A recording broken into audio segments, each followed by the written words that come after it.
Como escrever a primeira frase do seu livro. E aí, gente? Então, como escrever a primeira linha do seu texto? Você pensa sobre isso? Ou você simplesmente sai escrevendo? Você tem alguma dificuldade para começar o texto? Vamos analisar isso aqui hoje e encontrar algumas saídas que podem te dar mais segurança na hora de escrever o seu texto, ok? Aproveita aí, dá o like no vídeo, curte o nosso canal, ativa o nosso sininho, assim você garante que todo o material que você precisa para desenvolver a sua escrita estará à sua disposição sempre que você quiser, combinado? Depois que eu vi uma escritora falando que ela percorria as livrarias e lia as primeiras linhas de vários livros e ficou obcecada com isso, eu também, como ela, fiquei obcecado pelas primeiras linhas. O motivo é simples. A primeira linha de um livro, muitas vezes, é a responsável por captar toda a atenção do leitor. Ela é capaz de envolver o leitor na história já nos primeiros segundos, de mostrar ao leitor quem é o personagem, do que se trata a história, do conflito, da ambientação, da trama. Aí você vai me dizer, não, pera lá, você está brincando. Não cabe isso tudo numa primeira linha, não é? Será? Será que não? Vamos ver isso aqui com bastante calma. O importante é que, preste atenção, na primeira linha o leitor já fique curioso e até faça algumas perguntas. Você precisa ouvir o leitor dizendo, opa, espera aí, o que vai acontecer daqui para frente, hein? Vamos ao exemplo do livro Lolita, Vladimir Nabokov. Lolita, luz da minha vida, labareda em minha carne. Primeira linha, será uma história de paixão, mas também de sofrimento. De cara, eu já quero saber quem é Lolita, por que ela causa isso no narrador. Eu percebo logo que ele é louco por Lolita e, pelo jeito, fará tudo por Lolita. Percebo também que ela faz o narrador chegar aos céus e ao inferno, talvez no mesmo segundo. Pronto, eu tenho praticamente o resumo da história. Todos sabem como é a história do Lolita. O personagem principal é um homem, se apaixona por uma menina muito mais jovem que ele é um professor, enfim. Outro exemplo, 1984, de George Orwell. Era um dia frio e brilhante de abril e os relógios estavam marcando 13. O que chama a nossa atenção aqui é o 13. Os relógios estavam marcando 13. O leitor se pergunta na hora, o que é isso? O que significa isso?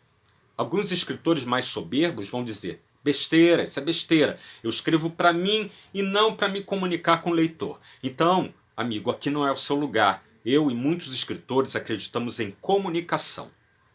Tá? Nós somos responsáveis por nos comunicar com os nossos leitores em vários níveis de entendimento. Inclusive numa comunicação subconsciente.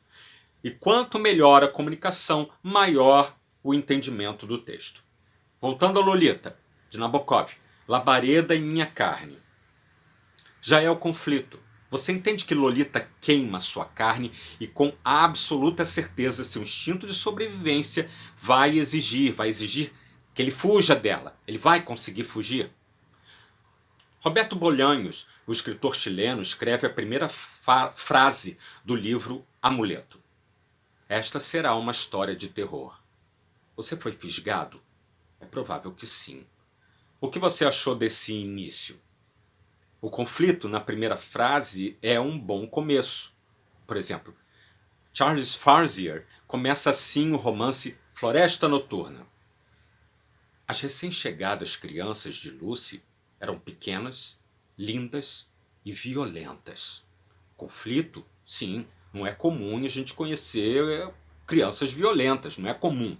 Existe um conflito em vista. Ainda não li, mas sei que algo está estranho nessa opinião, porque as crianças são pequenas e violentas.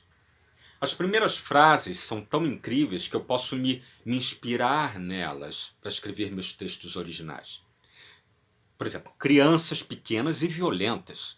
Na hora me vêm algumas ideias para as histórias. Crianças que fogem de casa, crianças que querem conhecer seus pais verdadeiros e se tornam violentas, crianças que roubam e são violentas, considerados pela sociedade. Acho que essa altura, então, do vídeo, as pessoas que caíram de paraquedas já foram embora, né? Você acha? Vamos falar de escritor para escritor. O nome que se dá a isso, na primeira frase, é gancho. Você sabe, não sei o que estou dizendo, são os grandes escritores. Nós vimos alguns ganchos aqui, ganchos maravilhosos. Como o nome diz, ele te puxa para o restante do livro. Tá, eu sei que você sabe disso, você já leu isso, estou só repetindo para a gente alinhar. Então vamos chegar a uma conclusão bastante curiosa. Eu disse no início que era um obcecado, que fiquei um obcecado por frases iniciais, mas a verdade é uma só, todos nós somos. Nós todos abrimos um livro e lemos a frase inicial. Então quando você me diz, eu não ligo para a frase inicial, é uma besteira falar sobre isso, eu tenho que te dizer, você não entendeu. Você está perdendo inclusive o seu leitor. Uma primeira frase também pode criar uma atmosfera. Vamos ver aqui, o Sr. Tent saiu para procurar o seu cilindro de éter sobre o escaldante sol mexicano e a poeira esbranquiçada. Essa é a frase do livro O Poder e a Glória, de Graham Greene. Humberto Eco começa o grande livro, O Nome da Rosa, com uma frase de atmosfera simples. Era uma bela manhã de fins de novembro. Curioso, fins de novembro me lembra algo melancólico. Esse é o gancho?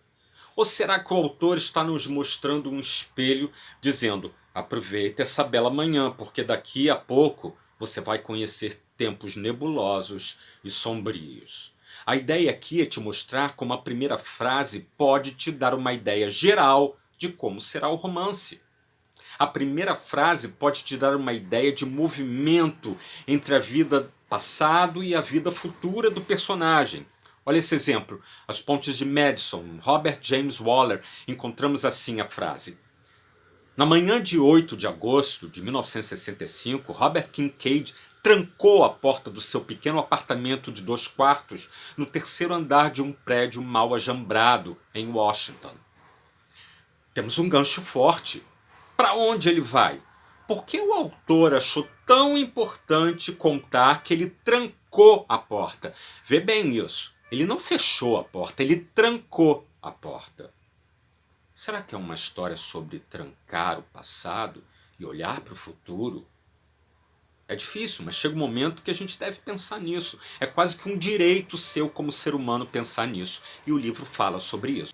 Vamos deixar claro aqui, o importante é você pensar que a primeira linha levanta questionamentos sobre o personagem, sobre a história. E agora, essa primeira frase. Todas as crianças, exceto uma, crescem. Sabe quem é? Claro, Peter Pan, J.M. Barrie. O leitor se pergunta, quem é a criança? Por que ela não cresce? E o que acontece quando uma criança não cresce? Todas as questões que o levam para dentro da história. Está entendendo?